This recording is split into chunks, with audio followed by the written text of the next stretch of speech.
Vamos, Medusa, aparece, convierte en piedra a todos los que estén allí. O vamos tú, convierte en piedra esta arpía. Vamos, vamos, guerra de monstruos. ¿Quién vence? Tú, vamos. ¡Ja! Hola, ¿cómo están? Aquí me encuentran pues con dos criaturas mitológicas. A ver, primero muestro esta que tengo aquí en mano. ¿Ya? Esta criatura mitológica es una criatura llamada arpía. Las arpías eran unas criaturas que poseían cuerpo de ave y con rostro y busto de mujer. Se caracterizaban por ser espantosas y les gustaba pues ir a las casas de las personas y robarles sus comidas. Y no solo eso, sino que cuando no podían robar las comidas, como estas criaturas volaban, pasaban volando sobre las mesas y hacían sus necesidades sobre los alimentos, para que de esta manera la gente no pudiera comerlas. Y por otra parte, tengo a esta otra criatura que ya ustedes la conocen desde la clase pasada. ¿Quién es? ¿Quién es esta criatura? A ver. Ajá, la gorgona llamada Medusa, cuya mirada podía convertir a las personas en piedra. Pues bien, esta criatura, Medusita, ¿no?, fue una de las tantas criaturas que asolaron el mundo griego antiguo. Y como estas criaturas pululaban, no solamente ella, no solamente las arpías, sino otras criaturas más, andaban por todo el territorio griego, la gente pues necesitaba de los famosos héroes. ¿Para qué? Para que les ayudaran en cierta manera pues a eliminar a este tipo de criaturas. Como vieron ustedes en la parte introductoria, hace un momento, vieron todo lo que acontecía en el mundo Marvel, por ejemplo, una de las películas muy famosas, Endgame, donde se ven pues a la gran variedad de héroes que van a existir en el mundo de la cultura actual. Pues bien, ese tema o esos personajes están relacionados a lo que vamos a trabajar en esta sesión. Vamos a hablar de los héroes griegos, parte 1, ya que necesitamos conocerlos porque estamos dentro de lo que corresponde a los mitos. Y en el mundo de los mitos, estos personajes intervienen constantemente en muchos de ellos. Hoy día vamos a hablar de 3 de estos héroes: Aquiles, Perseo y Teseo. Bien, vamos con el primero de ellos, Aquiles. Aquiles va a ser un semidios, es decir, que él va a tener la mitad humana y la mitad de ascendencia divina, puesto que su mamá es una diosa. Él es hijo de una diosa del mar, conocida como Nereida, una Nereida llamada Tetis, y un humano, un rey de nombre Peleo. Sucedió lo siguiente. Ustedes recordarán que Zeus es el padre de todos los dioses, ¿cierto? Pues bien, Zeus un día consulta al oráculo de Apolo sobre el destino de los dioses, qué les va a pasar a ellos. Así que el oráculo le dice a Zeus que si la diosa Tetis se llega a casar con otro dios, el hijo que ella tuviera ocasionaría la destrucción del Olimpo. Recuerden ustedes que los dioses eran temerosos del destino. Ya el padre de Zeus había pagado el destino. Recuerden que él había sido derrotado por su hijo y algún día también a Zeus le pasaría lo mismo. Así que Zeus no quería pues que el Olimpo sea destruido, así que obliga a la diosa Tetis a casarse con un humano. Del fruto de esta unión van a ser pues el semidios, quien va a ser bautizado con el nombre de Aquiles. Pues bien, resulta que cuando Aquiles nace, su madre, la diosa Tetis, también lo lleva al oráculo. Quiere saber cuál será el destino de su hijo. Y entonces el oráculo le dice lo siguiente: en la vida de tu hijo veo 2 caminos. Un camino donde tendrá una larga vida, pero será olvidado muy pronto. En cambio, veo un camino muy corto, porque él va a morir en una gran guerra, pero su nombre será recordado por la eternidad. Tetis, como toda buena madre, no desea que su hijo muera, así que se le ocurre un plan. Ella, por ser una diosa, tenía acceso al Monte Olimpo. Y en el Monte Olimpo, los dioses se alimentaban de un alimento sagrado conocido como la ambrosía, un alimento que solamente era conseguido allá. Así que la diosa Tetis lo que hace es robarse la ambrosía, llevarla al palacio donde ella estaba viviendo y bañar con este jugo de este extraño alimento que era una especie de fruta, bañar todo el cuerpo del pequeño Aquiles, con la idea de hacer que su piel se vuelva dura para evitar que nada lo pueda herir. Para comprobar que la ambrosía estaba dando efecto, le estaba dando fortaleza al cuerpecito del bebé, lo que hizo la diosa fue encender los hornos del palacio. Y cuando los hornos estaban prendidos, lo que hizo fue tomar al bebé y lo colocó en el interior. Imagínense el susto que se llevó el papá de Aquiles. El rey Peleo, al ver pues el humo que salía de las cocinas reales, se preocupó, puesto que no era la hora de preparar nada allí. Cuando ingresó, se aterrorizó al ver a la diosa colocándole carbones ardientes sobre el cuerpecito del bebé. Así que el rey, asustado, mete las manos al fuego y rescata a la criatura, pero él se quema las manos y le dice a su mujer, ¿no? ¿Acaso estás loca? ¿Acaso quieres matar a nuestro bebé? Entonces la diosa enfurecida le quita al bebé de los brazos y le dice, eres un tonto, jamás comprenderás mi dolor, jamás comprenderás lo que yo siento. Entonces Tetis decide optar por otro plan. Se dirige hacia el reino del dios de la muerte, al reino de Hades, al inframundo. Ese reino estaba rodeado por un río, el río llamado Estigia. Así que cuando llega a este río, lo que hace la diosa es agarrar del talón a su bebé y lo sumerge en las aguas del río. ¿Por qué hizo esto la diosa? Es que ella sabía que las aguas del río le podían quitar la divinidad a un dios, pero con un semidios podía ocurrir cosas muy diferentes. Así que ella se cuida de no tocar el agua, coge del taloncito a la criatura y lo sumerge, y una vez que lo saca, el cuerpo del bebé ha quedado ahora con una piel bastante gruesa. Ahora sí, nada lo puede herir, y la diosa se siente contenta porque cree que con esto va a cambiar el destino de Aquiles. Y se va de allí, pero Aquiles había quedado con un punto débil. ¿Cuál es ese punto débil de Aquiles? Así es, la parte que no se mojó. ¿Cuál fue esta parte? Su talón. La diosa olvidó mojarle el talón, pero ella pensó, un talón no puede ser algo o una parte donde le pueda ocasionar pues algún tipo de muerte. Si se hace un corte no va a morir porque se corta el talón. Así que ya no se preocupó más.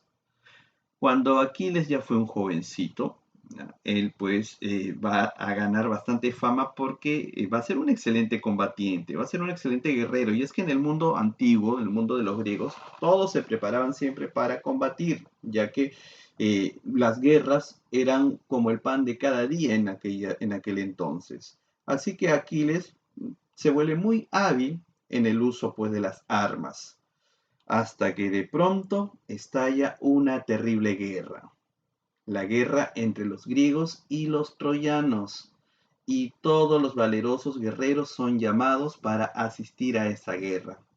La diosa, preocupada de que su hijo asista, lo busca y le dice que por favor no vaya. Pero Aquiles deseaba ir a participar en esa gran guerra, pero más pudo el amor de su madre, las súplicas, que bueno, pues decide no ir. Pero la diosa, para asegurarse de que Aquiles no vaya, lo que hace es esconderlo. Lo lleva a un templo donde solamente habían mujeres. Era un templo para doncellas. Así que lo viste de mujer y como Aquiles tenía el cabello largo, fácilmente lo disfraza como una chica más del templo. Le había hecho prometer que él no iba a hablar nada, así que bueno, pues Aquiles se moría por ir a la guerra, pero quería complacer también a su mamá. Así que todos son llamados a la guerra. Y al no encontrar a Aquiles, le dan la misión a un hombre considerado el más astuto de todos, Ulises.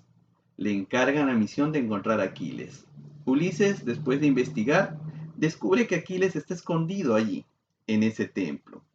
Pero el problema es que es un templo en el cual los hombres no pueden poner las manos encima de las mujeres, así que va a ser difícil de que Aquiles se descubra.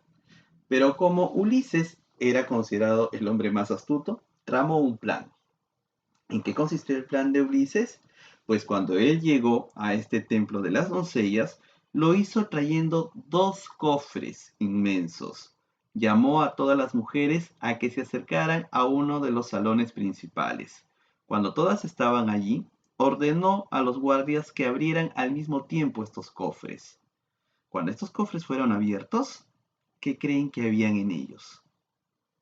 Pues un cofre estaba lleno de joyas, joyas muy preciosas, y el otro cofre tenía armas. Las doncellas, al ver de inmediato las joyas, fueron hacia ese cofre y comenzaron a escoger las que más les gustaban. Pero había una doncella que se había dirigido al cofre de las armas, rebuscó y obtuvo de ese cofre una pesada espada. Entonces Ulises se dio cuenta que esa doncella no era mujer, esa doncella era Aquiles y le pide que por favor lo acompañe a la guerra. Y Aquiles acepta gustoso, porque él deseaba combatir. Entonces su madre, preocupada nuevamente de que su hijo vaya y se cumpla la profecía, ordena a uno de sus parientes, al dios Hefestos, el dios herrero, el dios que fabricaba armas, le ordena que le fabrique una armadura divina para su hijo. Así que portando esta armadura divina, Aquiles se va a la guerra. La guerra de Troya fue una terrible guerra que duró 10 años. Una guerra que se inicia por un rapto, un supuesto rapto. La reina Helena de Esparta, perdón, la reina Helena de Esparta había sido raptada por el príncipe troyano llamado Paris.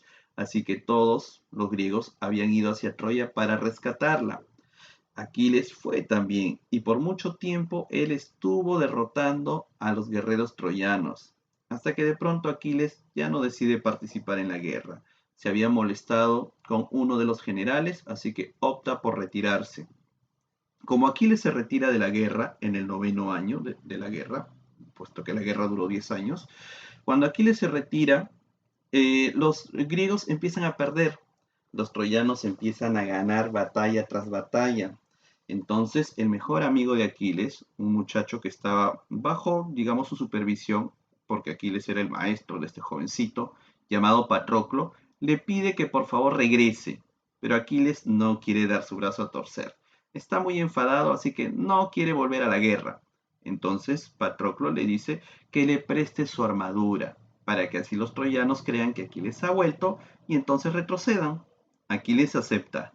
Patroclo se coloca la armadura de Aquiles y sale a combatir. Cuando los troyanos lo ven, creen que en verdad Aquiles ha regresado. Así que los troyanos huyen, todos escapan y Patroclo se emociona. Imagínense ustedes, Patroclo solito ahí persiguiendo a todo el grupo de troyanos.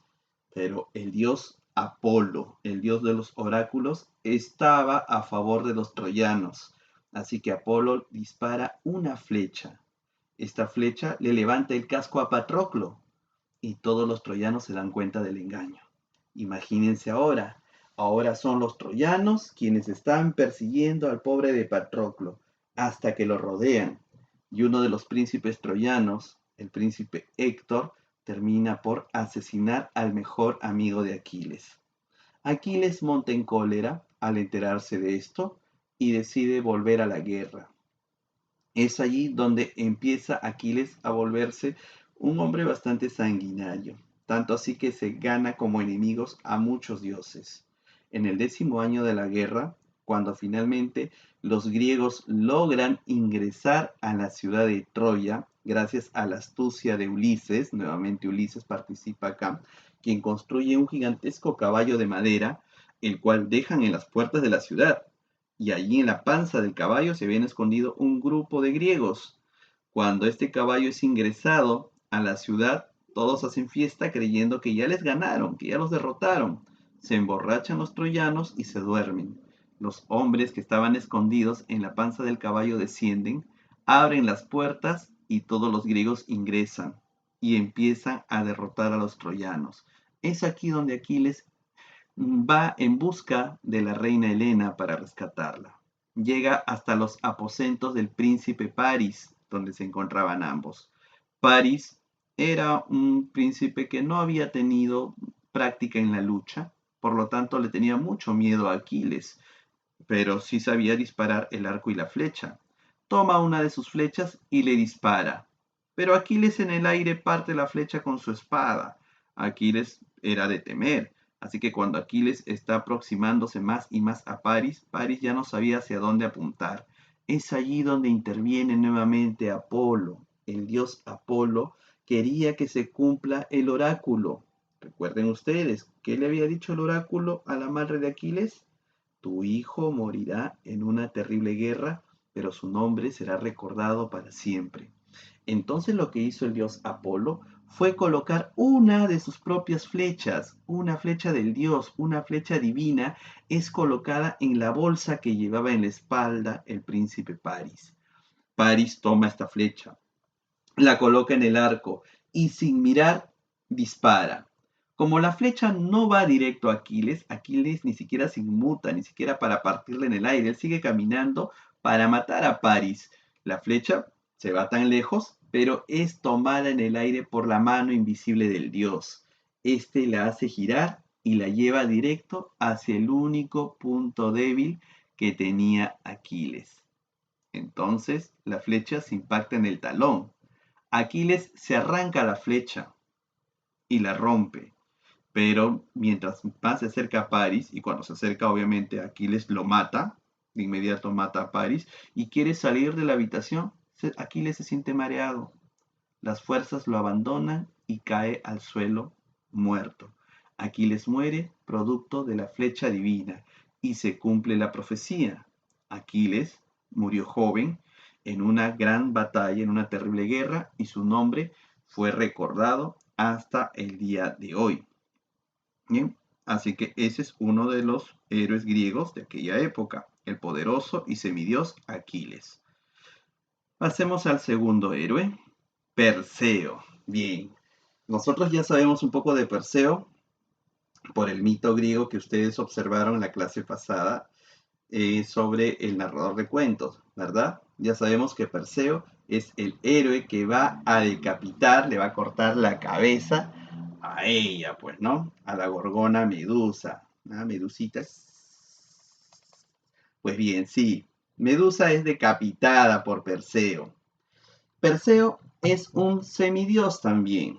Recordarán ustedes que Zeus, el padre de todos los dioses, se enamora de la bella princesa Danae y convertido en una lluvia de oro, moja el cuerpo de la princesa y la deja embarazada. ¿Por qué hace esto Zeus? Para que se cumpla la profecía. Otra vez acá las profecías. La profecía le había dicho al padre de Danae, al rey Acrisos, que su hija tendría un bebé y que éste lo mataría y se quedaría con el reino. Así que Acrisos, asustado, ordena que maten a su hija junto con el bebé.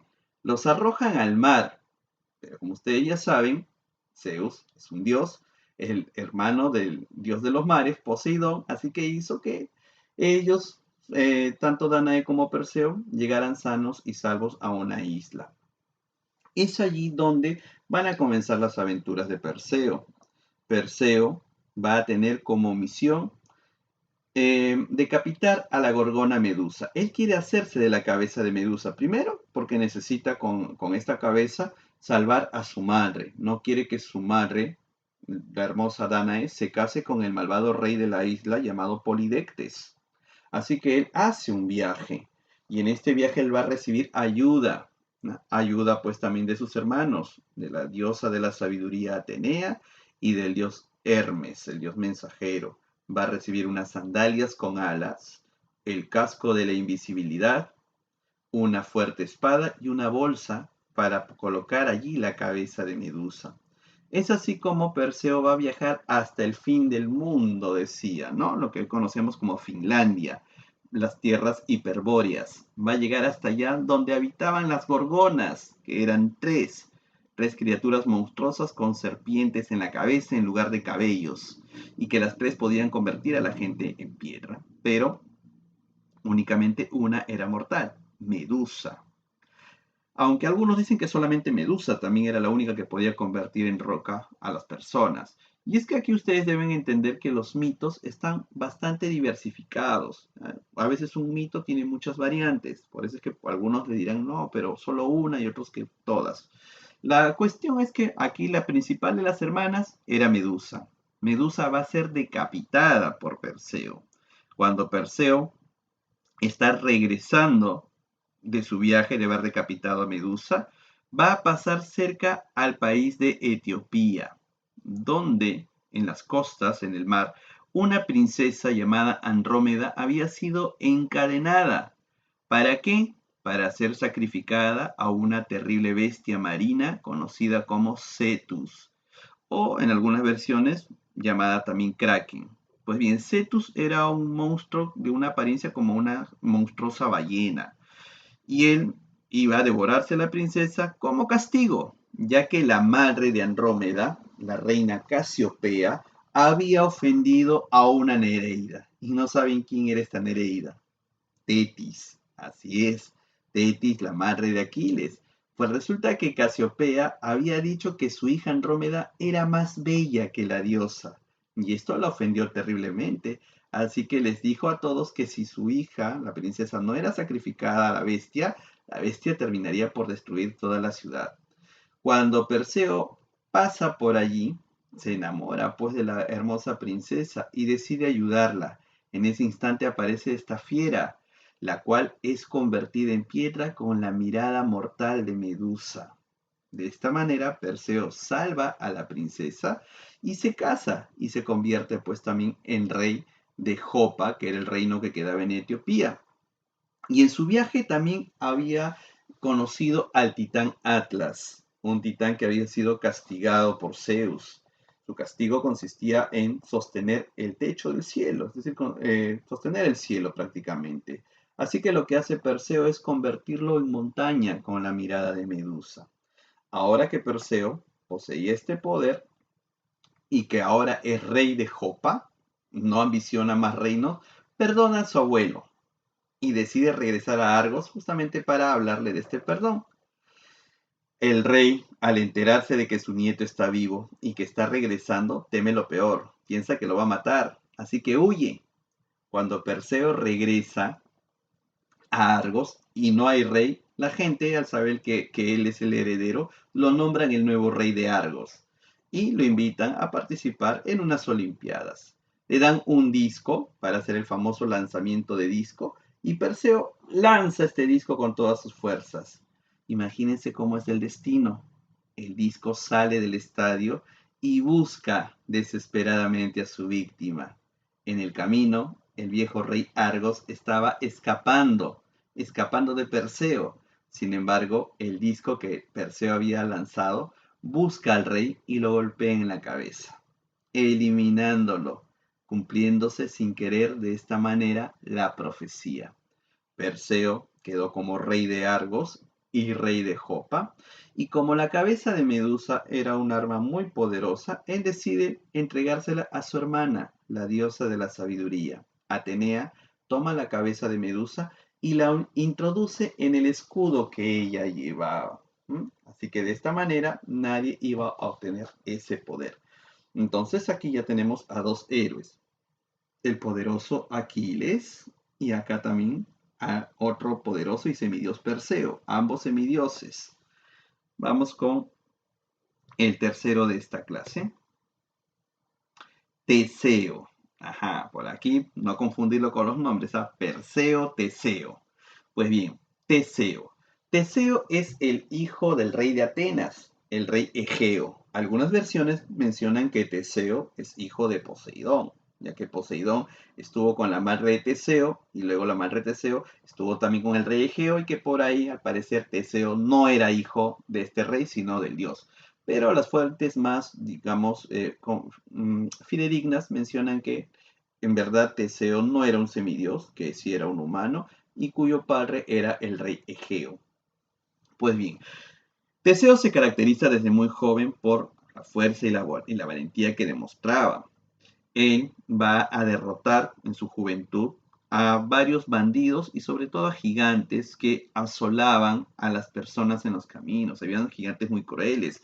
Había un gigante que tenía la costumbre de atrapar a las personas y como él era enorme, agarraba dos árboles de pino, los juntaba a estos árboles, amarraba las extremidades de sus víctimas y una vez que soltaba los pinos, estos cuando se estiraban terminaban partiendo por la mitad a las personas. Imagínense qué crueles eran estos gigantes. Así que Teseo lo que hace es darle un castigo al gigante y lo mata de la misma forma. Al igual que otro gigante que tenía la costumbre de engañar a las personas, brindarles una falsa hospitalidad en sus casas, decía que se podían quedar a pasar la noche, pero lo que hacía este gigante era darles una cama muy diferente a la estatura que estas personas tenían. Si esta persona era alta, les ofrecía una cama pequeña, y cuando esta persona se acostaba en la cama, él los amarraba y como eran muy grandes, lo que hacía era cortarlos hasta que encajen en la cama. Les cortaba los pies, les cortaba las cabezas. Y si al contrario eras alguien pequeño y te daba una cama grande, lo que hacía era estirarte y romperte los huesos, ¿ya?, de los pies y los brazos para que puedas alcanzar el tamaño de la cama. Así que Teseo también le da su castigo a este gigante, haciéndolo o matándolo, mejor dicho, de la misma forma. Teseo, lo que, lo que él, digamos, la tarea, por así decirlo, la tarea o la acción por la cual él va a ser más recordado es porque va a librar a Atenas de un terrible sacrificio que cada año debían realizar los atenienses. El rey de Creta, de la isla de Creta, el rey Minos, había vencido a los atenienses en una batalla que ellos habían tenido. Pues resulta que el hijo del rey Minos era un buen atleta y había participado en las Olimpiadas de Atenas y había ganado todos los concursos, haciendo que los atenienses se pusieran celosos y lo mataran. Entonces el rey Minos, enfurecido por la muerte de su primogénito, hizo la guerra a Atenas y los venció. Y como castigo, ahora los atenienses cada año deberían enviar a la isla de Creta a 14 jóvenes, 7 varones y 7 mujeres. ¿Con qué finalidad? Con la finalidad de ser sacrificados, siendo introducidos en un gigantesco laberinto en cuyo interior habitaba una terrible bestia, conocida como el Minotauro, que significa el toro de Minos. Resulta que el rey Minos había tenido un hijo deforme, un hijo producto de un castigo. Y es que Minos era muy devoto del dios de los mares. ¿Quién era el dios de los mares? Poseidón, correcto. Pues bien, él sacrificaba siempre toros para el dios Poseidón, pero hubo un toro que no pudo ser sacrificado, porque la esposa de Minos se compadeció de este animal y lo dejó en libertad, haciendo que el dios se enfureciera y cuando ella queda embarazada y da a luz, el hijo que va a tener le nace con las características de un toro, con la cabeza y piernas de un toro, ocasionándole la vergüenza al rey Minos. Minos entonces decide construir un gigantesco laberinto para encerrar a esta bestia y le empieza pues a alimentar con carne de sus enemigos. Entonces, ahora que los atenienses habían sido derrotados, lo que hace Minos es pedir sacrificio. Cada año partía de la ciudad de Atenas un barco con velas negras en señal de luto. Velas me refiero a las telas del barco. Los jóvenes llegaban, eran encerrados en el laberinto y la fiera los terminaba por asesinar. Así que el príncipe Teseo, harto de todo esto, decide ir junto con los jóvenes a ser sacrificados. Su padre le ruega, le suplica que no vaya, pero Teseo ya se había preparado, había estado luchando contra toros durante un buen tiempo, así que él quería ir para asesinar a la bestia y librar de una vez por todas de este salvaje sacrificio. El padre, al ver la determinación de su hijo, acepta, pero le hace pues, le solicita mejor que cumpla con una promesa. Le dice, hijo mío, una vez que hayas derrotado a la fiera, cuando regreses aquí, cambia las velas del barco, cambia las velas negras por unas velas blancas que te voy a dar. Teseo promete hacerlo. Cuando Teseo llega a la isla de Creta junto con los demás jóvenes, son encerrados en una prisión hasta que llegue el momento de ser sacrificados. Es allí en la prisión donde la hija del rey Minos, la hermosa princesa llamada Ariadna, se acerca a él. Ella desde que él vino a la isla se ha sentido atraída, se da cuenta que él no es uno más del montón. Así que le pregunta, ¿ya? Y le exige que diga la verdad, ¿quién es él? Y Teseo se descubre como el príncipe de Atenas. Entonces Ariadna le dice que por qué ha venido para ser sacrificado. Y Teseo le dice que él no ha venido a morir, que él ha venido a matar a la bestia. Ariadna siente compasión por esa bestia, ya que es su hermano en sí. Esa bestia ha sido producto de un castigo, así que viene a ser de todas maneras su hermano. Y le dice pues que va a necesitar un arma, y no solo eso, sino que le va a entregar un ovillo de hilo para que pueda encontrar la salida de ese laberinto y no se pierda. Con estos dos objetos, el ovillo y la espada, o el puñal, porque no era una espada tampoco, era un puñal, cuchillo corto, Teseo y los demás jóvenes son encerrados en el laberinto. Una vez que las puertas se cierran, todo es oscuridad. Los jóvenes están todos juntos. Teseo les pide que no se separen, pero al escuchar los pasos de la bestia, los jóvenes se asustan y comienzan a correr descontrolados. Teseo les pide calma, pero los jóvenes están aterrorizados. Y no solo eso, cada vez que Teseo va avanzando, bajo sus pies va escuchando el crujir de los huesos, los restos de personas que antes habían estado en ese lugar. También el olor era a sangre y había restos de piel por todo el sitio. Poco a poco va escuchando los gritos de las víctimas que van cayendo entre los cuernos de la bestia del Minotauro. Teseo ha amarrado al ingreso un extremo del ovillo y mientras avanza va desenrollando todo hasta que finalmente ya no hay ovillo. Entonces Teseo piensa, pero ¿para qué sigo avanzando? Si yo soy una víctima, tarde o temprano la bestia vendrá tras de mí. Y efectivamente, cuando Teseo está pensando en eso, oye los pasos del Minotauro. Una débil luz hace ingreso por uno de los tragaluces del laberinto. Ve a la fiera que está frente a él.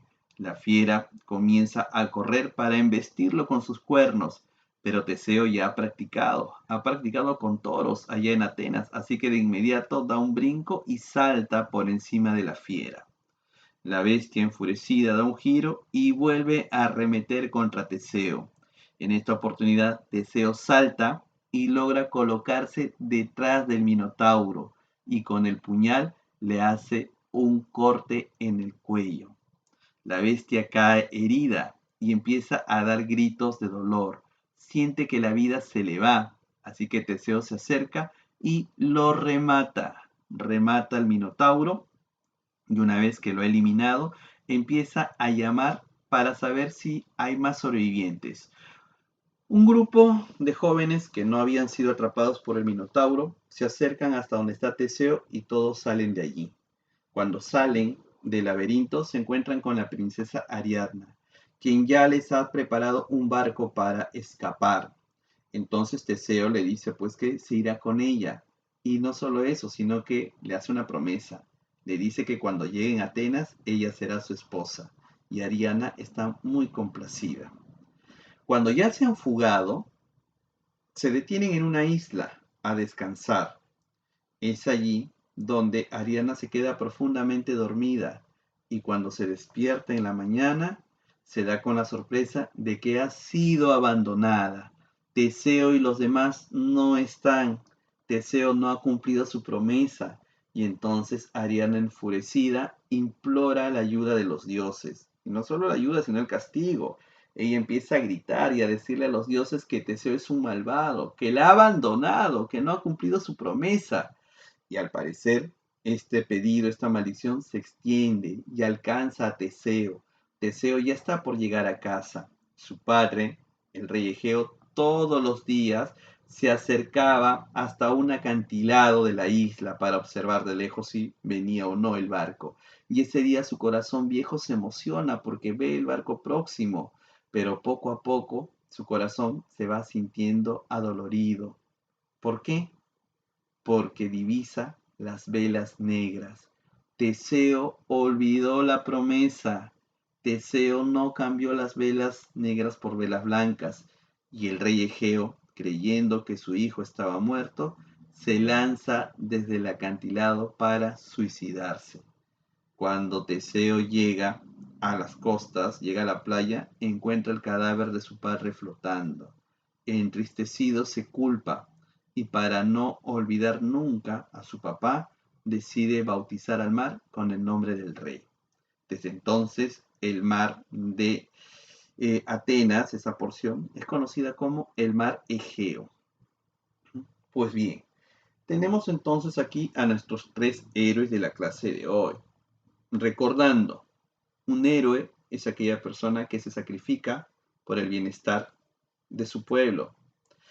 En la actualidad, nosotros tenemos a varios héroes. Si bien es cierto, no tienen estos superpoderes que ustedes vieron al inicio, o que son hijos de dioses, nuestros héroes nos están salvando, nos están protegiendo, nos están cuidando de esta terrible pandemia. Tenemos a los médicos, tenemos a los policías, tenemos a nuestros soldados del ejército y a nuestros padres. Ellos son nuestros héroes de los cuales nosotros tenemos que estar muy orgullosos.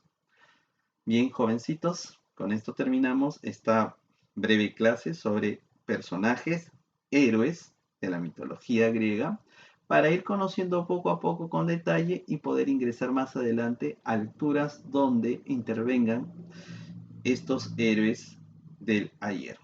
Cuídense, conmigo será hasta la próxima. Ay, bye bye, ven Medusa, despídete. Despídete, Medusita. Ahí está. Chao, chao. Chao, cuídense.